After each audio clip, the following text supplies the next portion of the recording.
Hello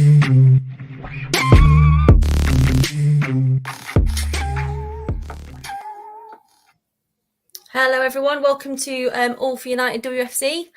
Honoured to be hosting my very first show, particularly with it being the first post-match reaction for the Lionesses as part of the Euro 2022 competition. Welcome Connor, old timer. Can't get rid of him no matter how hard we try. Going to crowbar him out of here. That's some intro. I've never had that before. That's the first I've been called old on one of these things as well. First thing that comes to mind. And obviously, welcome to Steve, first time on the show. Happy to have you. Glad to be here. Yeah, loving it. Thank you very much for the invite. No worries. Got a lot to get through tonight. Obviously, really big game last night from a sporting point of view, but also from a cultural point of view. So we'll go straight in, I think. Obviously, a lot of build-up to the game through the media and all sorts of bits and pieces like that.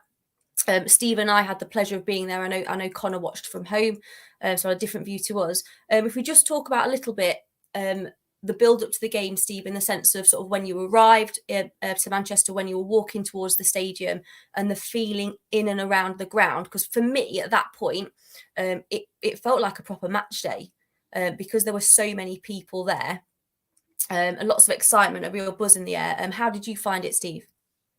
So we got up to Manchester for probably about 2:00-ish, and it just slowly started building. To be honest with you, we were in the city centre, and it started off just spotting a couple of England shirts about, and then by the time we were getting the tram down to the stadium, there was a lot of Austria fans, and you were starting to get a bit of a buzz about it. You get down to the stadium, and what was weird for us was you walking down towards the stadium, and obviously we're used to it being packed out with United fans. And there was a good fair-sized crowd, but it wasn't until we did like a lap around the stadium, the second walk down, it was proper packed. And everyone was in there, there's a lot of singing, you could tell it was really jovial atmosphere. So, it was quite a good start. The fan zone was absolutely packed out, the queue for that was massive, so we didn't get into that, unfortunately, but around the stadium, really good atmosphere to start the day off. Yeah, it was good, wasn't it? It was quite nice that there was a number of Austrian fans there, I think, which was a good thing. It's nice to see that happening across the women's game. And it did feel like a bit of an air of expectation. Obviously, when we got to the ground, I went with my husband Pete when we got in. It did feel pretty momentous. And I thought the opening ceremony, I thought that was spot on. And it was nice and full by then. I think if there's one thing that England and Great Britain do well, it's an opening ceremony for a sporting event. If you think back to the Olympics, that was brilliant, wasn't it? And we'll see what they've got on offer for the Commonwealth Games. But that was really good. Really built it up and sort of presented it as a really important occasion, I think, that it was. And Connor, I know you were watching from home, lazy. How did you find it watching through the television? Is everyone seeing this? I've been called old and lazy in the first 5 minutes for the United show. Times are changing. I know. They are. She's coming from my job. It's what she's doing.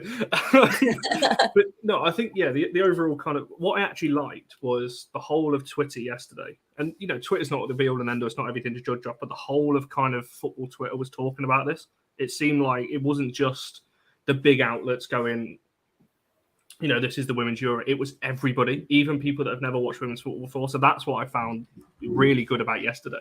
Everyone was talking about, the opening ceremony being really good. Everyone talking, I can see your comment, Marcus, so I'm not going to come to that. Everyone talking about kind of, the build up to the game, how excited it was. And I thought it was good to see that finally some of these players are getting the recognition. People that may have been watching for the first time.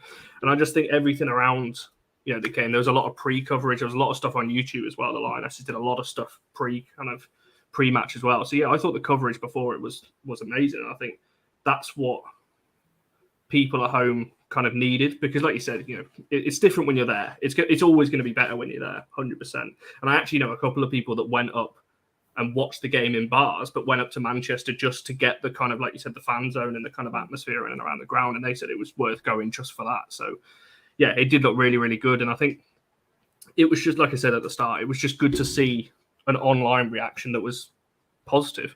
I didn't see one kind of negative thing about the build-up, which was fantastic. And that's all you want, really, because it just brings new eye. The more interaction you see, people go off. People are talking about the women's. I'll give this a watch tonight. Obviously Norway played tonight. I might give that a watch. Let's see what's on there. And that's just how you bring new people in. So having that kind of being at Old Trafford makes it a lot better. I thought that why there's not more games at Old Trafford. The final would be at Old Trafford if we had our way. But I think you look at the site, the stadium and everything that they did around it. It looked brilliant. And I imagine, Charlie, you feel kind of the same being there and being in around. What was it like for you, kind of beforehand as well? The build up because I think you're right. I think historically sometimes these things have felt like coverage has felt a bit like a token gesture. Like and the big deal's made about the fact that it's women doing this, and actually it was just England are representing us at football, and you're quite right. People I work with who knew I was going knew what was going on, rather than it being me sort of having to tell them, "Oh, women's football's on tonight." Everyone knew, which was really good. It felt really important. That might just be for me because I think it's really important, but it did feel like this was an important occasion, and it felt a little bit like when United Women played Everton at Old Trafford. And it had that feeling of, this is inconceivable, they can't win this game. Like they have to go and win this game, because it'd be really important for women's football and for the tournament as a whole. You want the hosts to be fairly successful. So it felt like quite a big deal. And there was rumblings of that in the crowd, particularly at the beginning, in the build up to it. I think it changed a little bit, the atmosphere as the game then started. But certainly at the beginning, I think as there was a screen in there. I don't know if they're going to keep that there when the men are playing at Old Trafford, but they had quite a big screen which blocked out some of the seats, which is perhaps why it was around 70,000 rather than a little bit more. But you could see the players in the tunnel, and then there was a real massive buzz when you saw them and they were about to come out. And when they came out, I thought that was incredible. The reaction they got, it was like they were superstars, which is how they should be treated. Because that's what they are really. So I thought that was brilliant. Really loved the build up, and it did. I don't think it let our girls down. I think they sort of got what they deserved with regards to the response from the crowd. So all the build up was brilliant. And Steve, I don't know if you've got anything to add to that, but I felt like it was really positive before the whistle blew for the start of the game. Yeah, no, it's absolutely spot on. It's the way I felt about it, to be honest with you. I didn't really get that good of view by the sounds of things from where we were with the opening ceremony. It just got a lot of coverage with the smoke, so we didn't actually see the players come on. It was just, I think they're there, but yeah. It was good. Yes, I think someone's put a comment, hasn't it, saying wasn't a fan of the smoky pitch. Like, we could see the players coming out from where they were, but I did keep going to Pete. This isn't going to clear. This is going to be like that Wolfsburg-Barcelona game, Mark II, where they had to get the hoovers out. It's going to be like a leaf blower. But it was actually all right in the end, wasn't it? It was okay. It did clear really quick. Yeah, it did. Because I was a bit worried about that. I thought this is going to be embarrassing if it doesn't. But thankfully it did, which was good. If we move on a little bit to the game, obviously kick off at 8 o'clock. A little bit of a nervy start. I felt like the sort of first 5 or 10 minutes, which isn't, I don't think that's a massive surprise, because a lot of these players haven't played in this sort of situation before with this level of expectation. So perhaps for the England team, it was a nervous occasion, whereas maybe for Austria, there was lots of people around going, Austria's remit here is rain on their parade, spoil the party, do whatever you can. So yeah, the first 5 or 10 minutes in the ground to me felt quite nervy from our players. Steve, I don't know if you kind of agree from what you saw. I think all the pressure was definitely on the Lionesses last night. Host country, Old Trafford, 68,000 people. First game it's going to get you a little bit, and like you said earlier, you had that feeling that it was kind of like the United Everton one. A big stadium. What's it going to be like? And I had the same conversation in both of the games right before the kick-off, where I said the problem here is whether they play in the occasion or the match. And I think the first 10 minutes is that settling down. They were heads weren't quite there, but just took a little bit of get used to the feeling of the ball, the width of the pitch, the size of it. Connor, how did that come across on screen? Because I think sometimes when you're there and you're in the moment, you kind of feel the nerves a little bit, and maybe it looks worse than it is. But how did that sort of first 5 or 10 minutes look to you? It certainly looked nervy. The thing is, I was just going to make this point a second ago. Can you imagine, I think we spoke about before we came on, can you imagine being those players in the tunnel, seeing all of that going on before the game, all kind of, the fireworks and, all the smoke and everything going off. And then all of a sudden you've got to walk out knowing that the whole nation's watching you, because they were yesterday. There was a lot of eyes on it. You can't lose, because if England had gone out and lost yesterday, you could imagine the headlines, the day today, it would have been horrendous. So I'm not surprised. Everyone, that watches football would have said that they'd have started off nervous. They did. It was. You could see it through the TV as well as being there. Obviously, you're going to be more nervous there, but I think it really came across. Players that don't usually make mistakes in the WSL, as we know, were making mistakes left, right, and centre positionally. It was, a bit all over the place. But I don't think you can blame any of the players for that. That was always going to happen. I couldn't think of anything more nerve-wracking than walking out in front of 70,000 people when you don't do that on the regular. In a game where the whole nation's eyes are on you, and if you lose, you know what the headlines are going to be. With the regularity of it, this is something they're going to have to get used to. So we talk about growing the game, and they want to be playing in the big stadiums. We know our girls at United fans especially want to be at Old Trafford not just once a season. They want this as often as they can, or they're going to have to get used to, from the first second, the pressure's on. Just right, what John, that comment we just popped up there from John, I think that was right. I noticed that in the warm-ups that Austria it was like it was their best day. Like it's a birthday. We're just going to enjoy this for what it is. But they're also a really good side. And I with regards to the sort of beginning of the game, I do wonder if, because quite recently, Serena's been setting them up with Alex Greenwood and Millie Bright at the back together, and Leah Williamson alongside Kira Walsh, which I've been really anti in private on WhatsApp to my closest friends. But maybe in hindsight is required. Do you think maybe that tweak to the formation at that point, Connor, maybe had a negative impact, or do you think it was probably just the occasion? It was definitely the occasion, I think. That comment that we just put on there about the warm-ups, you could tell a lot from the warm-ups, and as Barry's saying there, after the game, the expectation. Like I just said previously, you cannot, until you've been in that position. I mean, I get nervous even thinking about it, let alone being in that position. None of us are going to be able to comprehend what that's like. Standing in.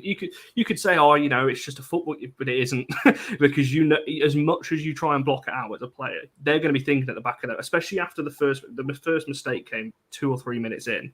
And Austria, if a better side, probably score from that position. It was kind of a 3-on-2. Was it a poor pass across the back line or back pass or something, wasn't it? Yeah. I can't remember exactly, but it led to 3 Austria players right on the edge of the box. Now, if that pass is better into the striker, they score that, and a better team will score that.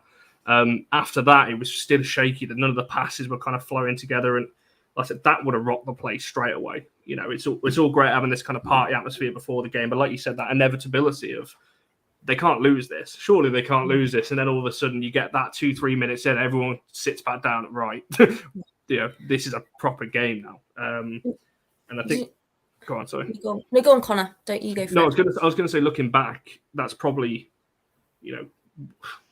a lot of people, I predicted 4-0, but looking back, I think, you've got to take into account that nerves do play. The mental side of sport, people don't look at enough. It is as much, like I said before, as much as players will block it out and say that they're fully confident going into the game, you can't ever fully block it out. As soon as they walk out on the pitch, they'll have felt it. Like you said, they may not have seen anybody because of the smoke, but at least they'd have heard that noise and everything else. It's like Steve said, they're going to have to get used to this. Because as the game grows and the tournament goes on, if England get all the way to the final, sold out final, they're going to have to get used to this. So having that as the first game, and I know it's something we'll get onto in terms of the result, that's how important that win was. Just getting over the line, quite literally, in the goals case, was massively important just to get over that mental barrier as well. And I think you could see that on the players' faces at the end. Yeah, you could, couldn't you? And actually, that was a nice, seamless transition there, Connor, to talking about the goal, which Connor will be controversial about because Connor's not quite sure if it really crossed the line as we were shown. I don't know. Go on, Connor. No, I thought you were going to say Connor didn't think it crossed the line. It definitely did. I just don't think it was as big as the goal line set made out. But there we go. Controversial. But obviously, a good goal, really, really nice sort of scooped assist from Kirby. And then a really well taken goal. It looked like Steve, you were at the better end for that, I think. But we were behind it. She looked to control it really well on her chest and then just hit it into the underside of the bar. And there was a little bit of confusion, wasn't there, about had it gone over? Well, then it had, and then there was a sort of a VAR check. But you had a really good view of it. So how did you see that goal, Steve? We were sat in the Sir Alex Ferguson lower. People who were aware of it would be just underneath the safe standing. So we were kind of in line with a penalty spot. Really good view of it. And as it happened, we didn't think it had gone in. So we just carried on watching the game as it was going on, and then the decision had been made, and there was a bit of confusion of fans around there. And then we all kind of twigged. She must have had an alert on her watch or something. And then, like you say, with VARs, another thing we discussed is in the stadium, it just goes VAR. It doesn't tell you for why. So everyone's just going, well, was it offside? Have they seen a foul? What have they seen? There could have been a bit of better communication in that. And thankfully, it was a goal, and we'll take it. We'll have to take it. But it was very close. Very, very well taken, but very close. And obviously, we know, I think, with England having gone into the competition in really good form, having turned Netherlands over and beaten Belgium and then won the Arnold Clark Cup, do you think maybe people, Conor, I'll come to you with this first, do you think people maybe underestimated Austria? And I'm not saying England played brilliantly. There are times when England made it probably really easy for Austria to stay compact and keep them out. But do you think people underestimated Austria? Yeah, I mean, just look at their keeper for a start. I mean, Zinsberg is a world-class keeper. I mean, talk about it in a little bit, but that save she made not long after the goal from Hem. I mean, I know people are blaming how she should have scored, but that's a cracking save to come out so quick. In all games, she was doing that very command, but she's a good keeper. But Austria were very organised. I do think there was the kind of element that, like I said, Austria had nothing to lose. So they came there with full confidence, knowing if they lose, from their point of view, it was maybe a little bit expected. So go out there and play, and do what they can do. And I think maybe there was that kind of, I've said from the start that Netherlands result was probably the worst thing to happen to the fan base, because as fans, then everyone thought, oh, well, we beat Netherlands quite comfortably, we can win this. Then you've got Sweden, you've got Norway, you've got Germany, you've got other France, even you've got other sides that, and we've said this throughout on this channel that there's not an easy team in this tournament. You see in Norway, Northern Ireland tonight, everyone's expecting Norway to absolutely steamroll. I don't think they will. I think that's going to be another close game, because that's tournament football. You don't have you might get one or two teams that are just constantly getting, beat heavily. But yeah, so that's what I mean. Austria came there, no pressure. And that's even after the goal. It's not like England had a 5-10 minute spell after that, where they kind of did, put on the pressure a little bit. But Austria held firm. At no point did I think England were going to steamroll it, even after the goal. So, and just very quickly before we come back to the goal, that is terrible, Barry. I'm sorry. I think that's incredible. I love that. When we were thinking of people getting a little insight into how All for United's run here, so we were. Barry's calling me out there about my prediction. Barry, get out of the comments. 5-0 tonight, you said, and now you're saying no. No, I didn't. He's making it up. But yeah, when we were making the thumbnail for this video, Barry was sending all kinds of suggestions through. I'll have to try and get some of them up as a duration. I'll try and sneak them into the show somewhere as the show goes on. But yeah, I thought that was worth mentioning. But I want to throw it back over to you, Charlie, in terms of the goal, actually, because you were the other end, and what it was like for you. Because on TV, it was quite straightforward. Like, obviously, it is. Like, we knew the goal line check. We knew that VAR was. We kind of knew what was going on. But in the ground, it's different. And obviously, you were the other end, so it must have been even more difficult for you. Yeah, it was weird. It looked like the build-up was really good, I thought, and Kirby was brilliant. I think we'll get to Kirby a little bit later. I think she was perhaps let down by others a little bit last night. Good assist and then really good take from Beth Mead, Man United fan extraordinaire, if nobody already knew that. How lovely for her to score at Old Trafford as Man United's biggest fan who plays for Arsenal. But yeah, from when it hit the underside of the bar, we just went berserk, because we thought that's definitely gone in. And obviously lots of kids going wild, and then you're waiting, something's going on, because you can see the players aren't quite sure what's happening, and then the referee says yep, that's a goal, no problem. So everyone cheers.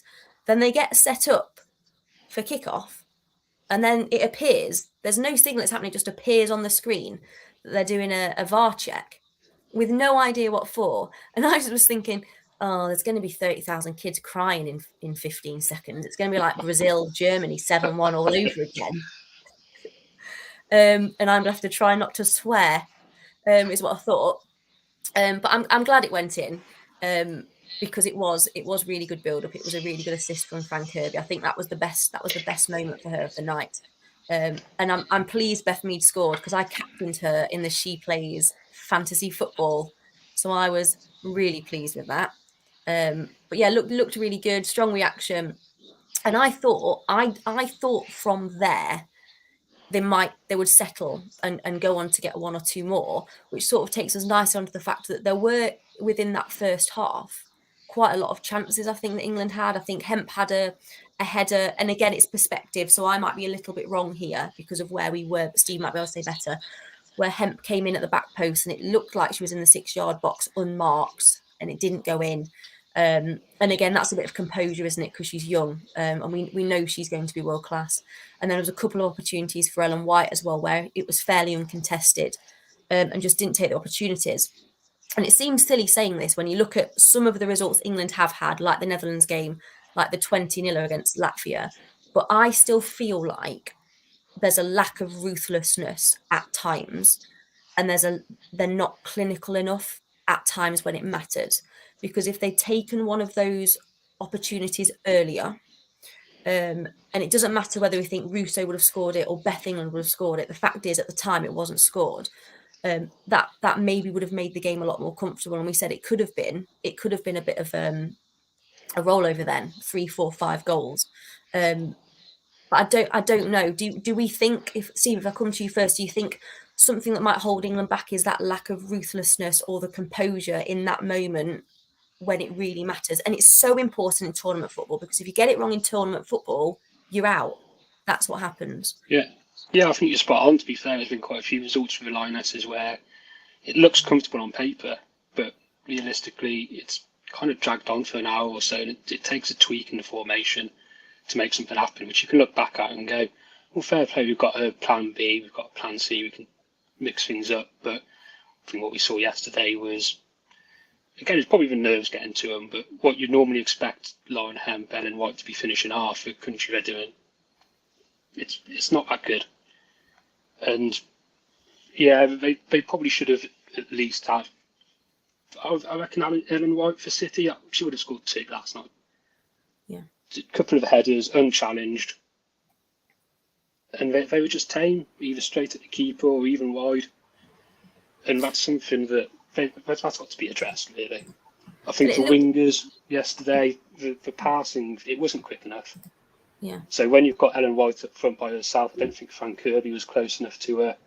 And there's a bit too much distance between them, not enough speed getting the ball across the pitch. I thought that a little bit as well, because the wingers are so quick, and we were clearly trying to play through the wings, weren't we? That was the plan. Yeah. But then the focal point in front of them just wasn't there.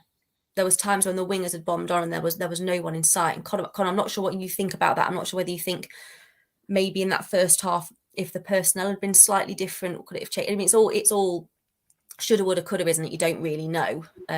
I don't know what you make of sort of the lack of ruthlessness, the lack of being clinical. I'm sure it's something Serena will now work on.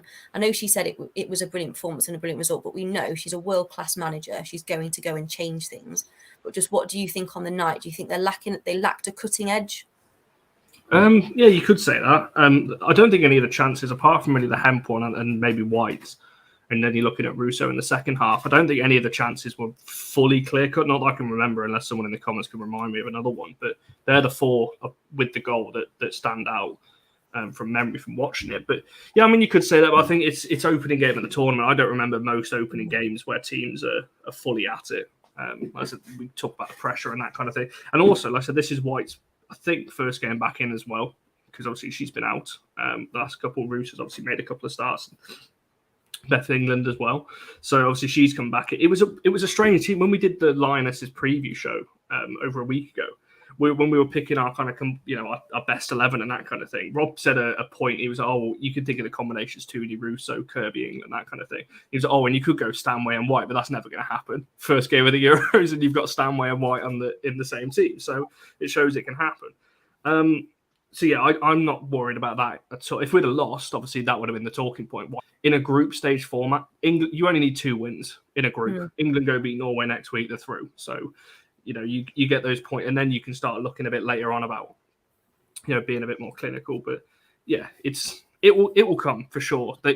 I think they said at half time on BBC that they'd be more worried if we weren't creating chances, and that's always how I look at when we analyse United. That's always how I analyse it. If we create chances and we don't score, that can be rectified. I'd be more worried if it was the other way around. If we didn't create anything yesterday, I'd be extremely worried with that kind of attack. And I know there's a lot of shouts, and me included, well, pretty much everyone on here, is talking about if Russo would have started, she scores them. And I know that because I sent the exact message to Charlie after about 30 minutes. But Russo did have a chance in the second half and she didn't score. So you could flip it both ways. If you're a non-United fan, you'd be saying, well, she had a chance, very similar, and she didn't score. Yeah. So, I think it's just one of those. It's first game nerves, I think. And also, like I said, I know the players have had a good run of games up to this point, but nothing compares to the tournament. Once you're there, you kind of on a big stage as well. The Old Trafford pitch is that people know it's a much bigger pitch than other pitch they're going to be playing on, obviously, apart from when they get to Wembley. But so I'm not too worried, but it's definitely something from yesterday's game you could look at. But there was a lot of chances created, and that's a good sign. I think you're right. That's when I have my, I love my stats. That's what I've got written down. I've got 15 chances created, 5 or 6 shots on target, phenomenal goalkeeper kept them out. And it's just about burying them, isn't it? And I think you're right. It's when you're there in the moment, it's frustrating. And we talk about having that emotional reaction, but actually match day 1, you get a win. You're in a really good position to get yourself out of a group that has at least one other team that you should beat, as long as you're at your best and you don't sort of take that for granted. What do you make of, so it felt a little bit like, obviously England have got a sort of an abundance of really good wing players. You could throw Rachel Daly in there if you wanted. I know she was playing at fullback yesterday. It felt a little bit like as well, it was clear they were trying to get the ball out to the wings a bit laboriously, if you ask me, and then take on the Austrian fullbacks. That's what they're after doing with Hemp and Mead, who was a bit more successful, I think, and managed to lose a marker, and that's what got her the goal. And then Kelly later on. It felt a little bit like watching.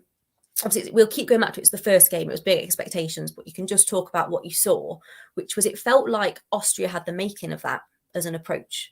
Is it Weinrotter? I think she plays for Arsenal. A bit part play for Arsenal. Just sort of had Hemp's number really quite early doors.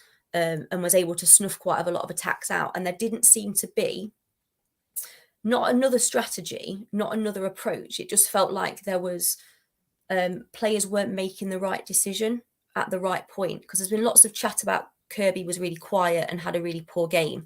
And I think in some ways she perhaps did. And you think of a player of Fran Kirby's quality, you expect her to just impose herself on the game. Like she should be able to take it by the scruff of the neck. But it felt like from what I was watching, there were times when Fran Kirby was making good moves. She was dropping deep to get the ball. She was making good runs. Passes just weren't happening. It was just the same players wanting to run past everybody and then get muscled off and the ball goes out for a goal kick, or just play a really poor cross. And it didn't seem like there was anything else they could do. And Steve, I don't know if that's how it came across to you, but it just felt like there was a plan A, and we'll just persevere with that. I'm not one for changing your plan after 5 minutes if it's not working. Connor knows that. But it just felt like that it was a one sort of strategy approach. And when it wasn't working, there didn't seem to be much else. It was just all down the wings, wasn't it? And it didn't work. The fullbacks, you got to doff your cap to the Austrians. Their defensive line, they were tight, honest, to be fair to them, and they were solid. Like you say, it was too slow getting out to the wings. I don't think we used the width of the pitch either. To be honest with you, it's the old adage of if you're a winger, you should have the chalk on your boots, and I don't think the girls were out on the sidelines enough at all. We could have been wider, we could have been stretching that defence a bit more. You're going to play down the wings, make the most of that pitch, and we just didn't. And then, like you say, no plan B. What are your thoughts, Connor, on that? Yeah, sorry, I was chuckling away at your chalk on the boots thing, because that is such a Benny comment. he loves that saying on Benny. I do agree. I think the thing is, the wing areas are where Lionesses are the strongest. When you look at the players that are out there, it's, Hemp and Mead are 2 of the best players in the WSL last season. So you can't argue for going. And also, you look at the 2 fullbacks as well. That was actually one area. I don't know whether we're going to touch on this, but when you're looking at the flip side, probably having Daly at fullback and having Bronze on the other side, with Hemp and Mead, who are not, they track back, but they're not fully going to fully track back and help. It kind of left us a little bit exposed, because you're playing everything down the wings. You've got Bronze and Daly pushing forward as well. Having Stanway and Walsh, and that's maybe why she likes having Williamson alongside Walsh to kind of provide that cover, because we looked a little bit exposed out wide. As good as we looked at times going down the wing, you've got to have a different option as well. And I think if that's going to be the plan, you may as well stick Russo in there because, she's got a fantastic header, head of the ball, as we know. In order to score a couple of headers already on Old Trafford turf as well. So she knows how to find a net, in Old Trafford. So, yeah, I agree with what Harry said earlier on. Hemp's not going to have another game like that. No. She scores against Norway. She'll rack up a couple against Northern Ireland, I think. Hopefully none of them do. No, I don't want to put everything back to the nose, but I think it definitely did play a factor on a lot of the players. And also, it can get frustrating in a game. Yeah. And you've got to remember as well, like we said at the start, a lot of these players have not been in this like a tournament like this before. So they're coming into this as kind of first times. And when you get frustrated like that as a player, that nothing was kind of coming off, everything they were trying, they could not break that line. And when that happens, you get more and more frustrated. You can see Hemp in the second half in particular was appealing for fouls. There was not fouls, but it's that frustration. She was just getting so annoyed that she could not break through that line. You bring the subs on, doesn't really change the kind of system. Pretty much stayed the same. It was all like for like, and yeah, it was just a grinded out result in the end, wasn't it? But I don't think the wing play is the issue. I think that's like I said, we created enough chances to get a couple of goals, but I'd just be worried going the other way. If they're not going to fully help back against against a better side. And I do believe that England will not play like that again, and they will improve for Norway next week. But like I said, a better side probably put a couple past England in the way that we played yesterday. Yeah, and then they were maybe probably right. They were maybe trying to force the issue a bit, which is why they were just taking such a direct route because of wanting to score and wanting to put on a show. Perhaps I probably agree with you there. And I think John's right there. Our best players are probably our wide players. So you want to utilise them to the best of your ability, but it just didn't really come off perhaps as well as they would have liked or Serena would have liked yesterday. With that in mind, we talked about subs a little bit, didn't we? England's bench is unreal. If we talk about really positive things going into tournament football, we know tournament football is intense, isn't it? And it's hard work on the body and on the mind. And when they were warming up, Pete turned to me and said, "Oh, that's weird that the starting 11 are warming up next to the corner flag." And I said, "That's not the starting 11. That's the subs bench." And when you look at who there is available and who can come on and can come in and give players a rest, I think that is a really positive thing because I'm not sure there's many other there are lots of really strong national sides in the tournament with really good starting 11s. But I think when you look at our bench, there's not many other countries who are playing in this tournament who have that. I don't know if you'd agree with that, if that sort of holds us in good stead going forwards in the competition. Oh, 100%. I mean, even some of the players that didn't come on yesterday, it's a ridiculously, I was going to say depth out squad, then that's not really a word. Beth England didn't come on, Greenwood didn't come on yesterday. You could argue, obviously you say what you want about it, obviously Paris didn't come on either. You've got a couple of players there, Carter obviously has not really been fully involved, but you've got quite a few good players there that would, most of them get into our side, the United side. So that rotation is what's going to win you the tournament, because we were talking before we went on, didn't we, about Norway. Obviously they played in about 25 minutes time. They look a good 11, but then past that, if they get a couple of injuries, their bench is nowhere near the kind of level that their starting 11 is. Where Hope Phil's not watching. Naughty boy, Connor. He won't be. He'll be getting selfies with Hilda right now. But yeah, I think you look at our bench and you've got, like I said, Russo, Tooney and Chloe Kelly all coming on at the same time. I mean, that's what I said. Fair play to Austria for holding on, even when the subs came on, because that would have, if you're a defender, you're seeing those three coming on, you think, oh, life, here we go. Especially Tooney and Russo, because they'll have wanted so much to score yesterday. And to be fair, that kind of hindered us a little bit. I think you could see that with all of the players. I don't know whether we've touched on it a minute ago, but the greed with some of the players, they all wanted to just score to have that moment. And that kind of hindered us a little bit at times. So, yeah, that bench will win England the tournament. If England are going to go win it, it will be because of the rotation and being able to, in tighter games like it was yesterday. But I'm talking about when we get to the quarterfinals and the semis, when we play Germany or Sweden or Norway, whoever it is, it'll be that rotation that wins the game. Because you are going to need, and Serena will know that, she's one of the best managers around at kind of your international level. You're looking at these kind of tight games. That's why she'll be telling some of these players that, with Tuni, Russo, even the likes of Paris and these kinds of players, you will get your moment. They might only score one goal the whole tournament, but that could send you to the final. That could win you the whole thing. And that's where you need that big squad. And England, I think, probably got the best, because I don't think Spain, you could argue, would have done, but the amount of injuries they've got. France left a lot of their players, out of the squad. It's crazy, Netherlands, maybe. Sweden have got decent-ish depth. So, yeah, I think you'd have to say England have got one of the best in that sense. But 100%, that's what wins you the tournament. It's a nice headache for Slovenia to have, really, isn't it? When you look at that. Not just the girls that have gone as well, but there'll be fans of clubs across the WSL who will be going, why hasn't she had a look in on any of the camps? And there'll be players who are left at home who could come into this tournament. It could have been in this tournament for any country, really. There's some absolutely brilliant English girls out there at the moment, and that's something that will hold us in good stead, not just for this couple of years coming, but a long time. Yeah.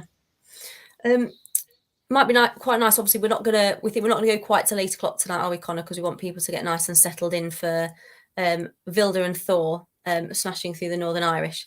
But if we just sort of look at the flip side now, so if we talk about those players that we think stood out, I'll do mine first, which gives you two time to sort of think about it. Those players who stepped up in a sort of marquee occasion under a lot of pressure.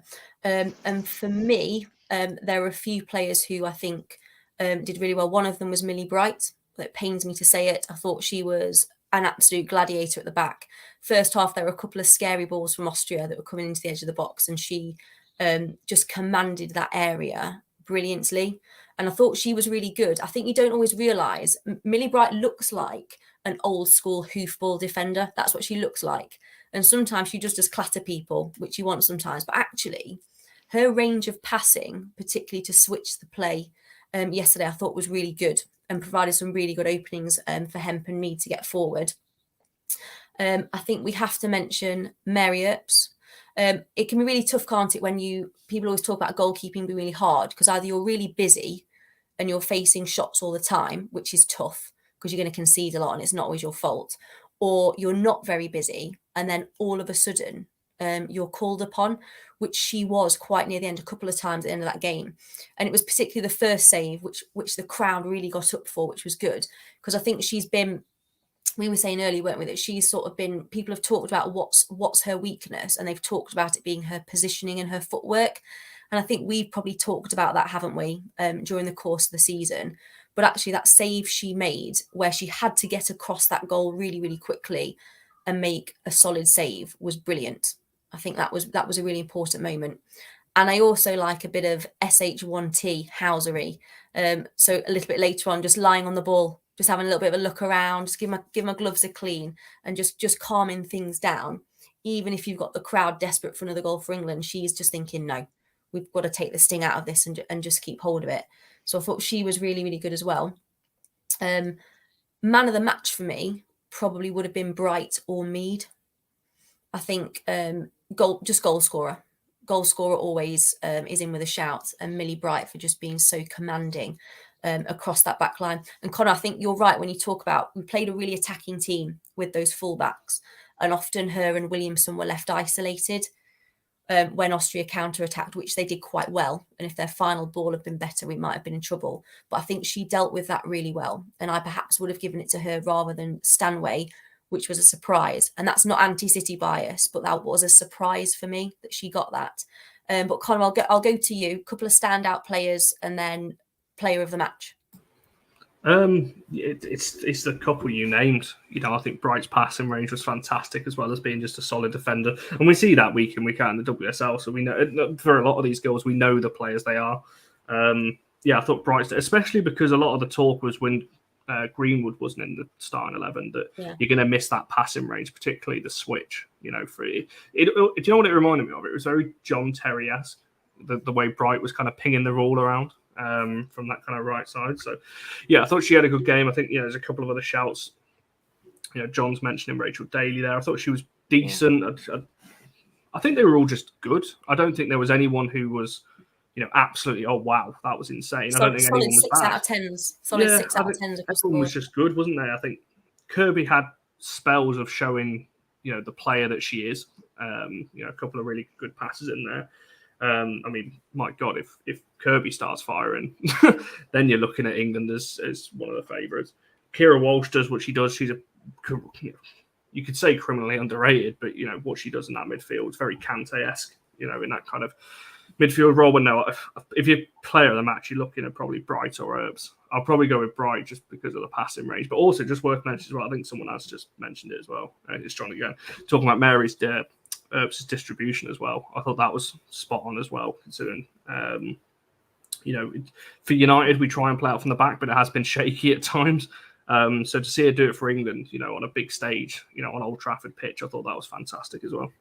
It was nice. It was nice to see David De Gea there watching a player ping balls out from the back. Good distribution. Hopefully, he picked up a thing or two. But yeah, I saw John. I saw your comment. I noticed that last night. It's like her signature move now. She lets the ball sort of roll across in front of her. And it was often to Lucy Bronze, wasn't it? Which kick-started a few attacks. But yeah, Steve, what about you? A couple of standout players and then player of the match. It's going to be 3 from 3. I think it was Millie Bright and Mary Herbs. Unfortunately, those two were just, like I say, the hard thing for Mary is she didn't really have a lot to do for distribution. It's something we've talked about for a couple of years. She's been at United in the stands quite often. When she came, she was quite often there for a blunder. And fair play to her last night. She was decent on the ball. I think that's something that Serena's probably going to help her with. It's quite a Dutch thing to have the goalkeepers involved with the training and to be able to move the ball about. So fair play to her. Yeah, she was class again last night. And like I say, Millie was just solid. But I was shocked to see it at Stanway. I don't know where that came from. I know what you said, Charlie, with going with Mead for the goal scorer, but I'm not a fan of that. Because I think she pops up, she does one moment, and then you go, she's won the game, so she's got to be player of the match. One we're going to have to look at over the tournament is Kira Walsh. Like Connor said, she might go unnoticed. She's in that position where she's just going to tick the game along nicely, and she operates so smoothly that you almost forget she's there. So she might actually be in with a shout in a couple of games. We've got to be careful if she could be player of the match. But do you know for me, Millie Bright. That's really interesting you said that, because one of the first things at the end of the game, it's really nice having the difference of opinion, because Connor, was it you I WhatsApped and said Kira Walsh bullied in the middle of the park, but it was probably just because the middle of the park, it was perhaps all the players that weren't doing what they needed to do, but it just at times looked like she was being overrun. But then sometimes when you're looking at a player isolated, that's maybe more how it looks. And then we were talking about, I hated the thought of Leah Williamson being a centre mid, but perhaps actually those two together, that would have helped out a little. And then you've got Alex Greenwood, and then you've got an extra really good ball player, haven't you? So that might have helped. Also, just one quick one as well. I think the big thing for me with Mary, from a mentality point of view, she's been the only player really who's had her position questioned, like publicly, through the media. Not the fans really, I don't think, but through the media. So I'm just really glad she had her moment. Just from a biased Man United point of view, I'm glad she had that. But yeah, we won't go on for too much longer, but just a couple more things I'd like to talk about, because obviously we talked a little bit about atmosphere in the build-up, and then as the players were coming out, and obviously there were just short of 69,000 fans there, which I think for the tickets they had available probably was a sellout, because it looked to me, Steve, I don't know if you saw, there was a couple of bits that were deliberately blocked out because the screen was there, and the DJ, which I'll just roll my eyes at, and the DJ that was there. But I'll go last. I know Connor's, you've already talked about on screen. It sounds a little bit soccer-aidy, which you get a little bit, I think, when you have the nature of the crowd that you have, and the vuvuzelas, which were a real treat when they're right behind you with one of them. But Steve, how did you find the general atmosphere? Do you think it was? I think it was. Been to like a couple of the Lionesses games now, and it was just that kind of generic. You're going to get those instruments, unfortunately, and it's the clappers and all of that. You're going to get that. But for one thing I'd like to say is, doff my cap to the Austrian fans. There was a major corner of them down by where we were, and they were singing, they were standing up, and they were making noise, and they actually brought a really good atmosphere. I thought they were really good. So yeah, really actually quite enjoyable being around by them, to be honest with you. That's why I'm really looking forward to being with the Dutch fans, hopefully, on Saturday. They're That'd brilliant. be good. Yeah. Do you know what I found? And I am a mother of 2 children, and I don't take my children to the football because I want to have a nice time, which I know is really selfish, but I'll just say it. What I found was, and I pop up Barry's. I know it's Barry's comment, Connor, about why does everyone hate the Mexican wave. For me, it's because I'm short. So when it's happening every 30 seconds, I can't see. So I have to stand up, and then people think I like the Mexican wave. I don't like the Mexican wave. I think if you're 4 or 5-0 up, fine if you want to, but not in the first 5 or 6 minutes. Not a big But fan. you had your phone out with a light on there, didn't you, Charlie? No, I did not. Maybe they hadn't noticed the floodlights. Do you know what the toughest thing for me was? And I don't know if it's because I'm a teacher, so I'm obsessed with what children are doing all the time. It was the number of children going to the barrier with permission, I think, from whoever they're with, and just throwing paper airplanes on the pitch, like at the players and at the cameraman. I found that really difficult to deal with, because even if you're just going for a day out, I don't think you do that still. I want Lauren Hemp to take a corner without the potential of being blinded. Thanks, if that's okay. But I've got a friend at work who's a massive Man United fan, been a season ticket holder for 30 years. I think when he was in the womb, his mother was taking him. And he doesn't like it so much. And he said, but it's perhaps just a phase that women's football is going to have to go through to get to where we need it to be. And it's not how it is when we go to Lee, is it? Where we sit, it's very much focus on the football. Even the younger children that are there, it's focus on the football. But it's not like that for everybody. And it's maybe just something we're going to have to deal with in the short term, perhaps. Especially on the international stage. Yeah, I mean, you notice it, don't you, when we go away to grounds? You know, we had it at Spurs, we've had it at a couple of other grounds. When United fans go away, in the women's game, you get that kind of look like what you're doing. You know, standing chants at the back, you thugs at the back with your flags and your songs, what you're doing. And I think, yeah, it is going to be a phase that women's football will go through. But what I did see, like I said, it looked and sounded very soccer-y on the TV. I think that's probably what they wanted to do. And on TV as well, they turn the kind of certain volumes up as well to make it sound, how they want it to sound. It's better than silence, though, isn't it? It's better than if it had just been silent. Yeah. Yeah, and I think that was what my point I was just going to get to then. I think one of the plus sides, I mean, you can say what you want about it. I know there's been a bit of controversy around it, but I know that you could hear the booing on TV when certain decisions didn't go England's way. And that is a good sign because there's been a lot of talking point around that in the WSL, where the booing's abuse and that kind of thing. It at times felt like a proper football game, and that's what, it is. But you do want it to have that element that people, new fans, feel comfortable that they can come into. So yeah, the reason why I don't like the Mexican wave, Barry, is because it just doesn't belong in football, in my opinion. It's just not. I don't know. Each to their own. You wouldn't catch me doing it. Put it that way. It's just not for me. Do you know when it felt like the atmosphere changed a little bit? It was when it got to the last 10 minutes and it felt edgy. And that's when I could hear people around me, like things like, well, obviously, who don't go and watch women's football all the time, so weren't saying Russo, we're going, number 23 is not running quick enough, and that person's not doing this, and why she made that decision, which is quite nice in the sense that it was mattering. So at that point, this matters now, actually. This isn't, if they don't win this, that's a problem. And again, that's not an abuse thing, is it? It needs to matter. Players need to know it matters. They need to know what they're doing is important. So I quite liked that edge to it when it got sort of near to the end. Well, people go on, Connor. No, so I was just going to back up your point. The players go into the tournament. They're not there to enjoy. They want to enjoy the experience, but they want to win it. You'll see it when teams get knocked out, how devastated they'll look. Teams aren't turning up here just at the big carnival and the big festival. They're there to win. You look at some of the Barcelona goals after the Champions League final. They weren't there just to make up a good crowd. They want to win it, and you're going to see that throughout this tournament. And like I say, it was good to see, but like you said, I think it's about the winning as well. You want that kind of competitive edge from the players, because otherwise it's not a tournament. You may as well just go, it's a big festival, and just see what happens. You saw that when the final whistle went. You saw our players, like 4 or 5 of them were just like completely relieved. Like you saw how important it was in that moment, which was good, I think, as well. And then just the last thing before we let everyone slope off. hopefully for a Thor hat trick is what we're after. But predictions for England v Norway. Steve, I think you're going, aren't you? You're going to watch England v Norway. I'll be there, yeah.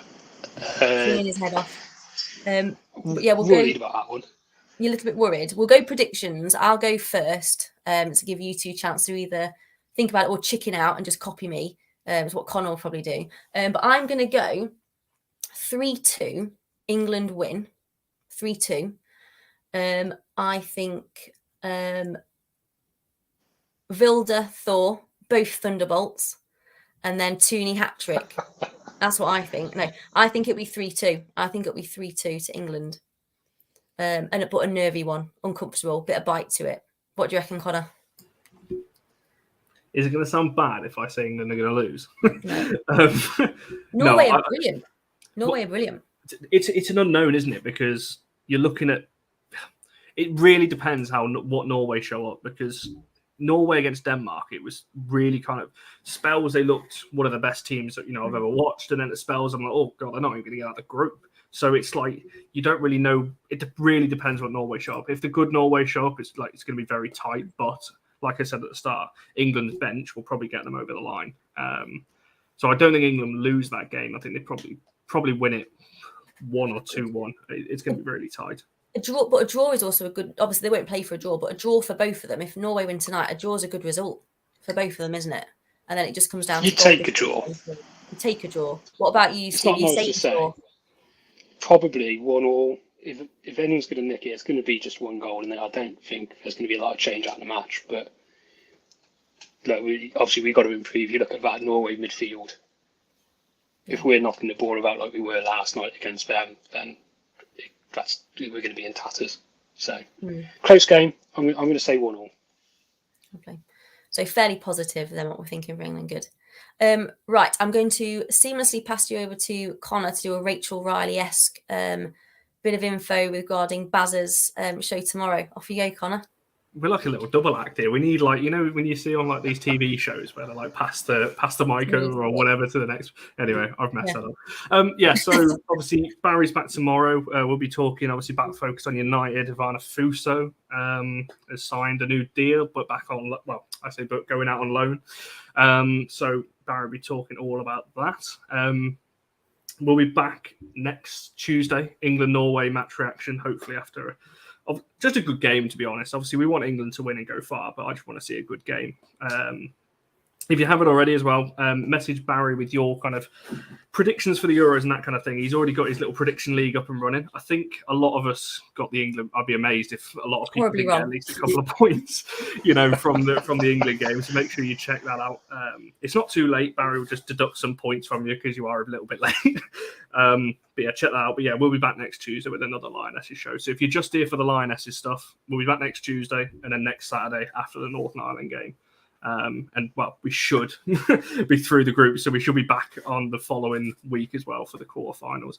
And as Barry said, make sure you subscribe. And we have been so close to 500 for about 4 months now.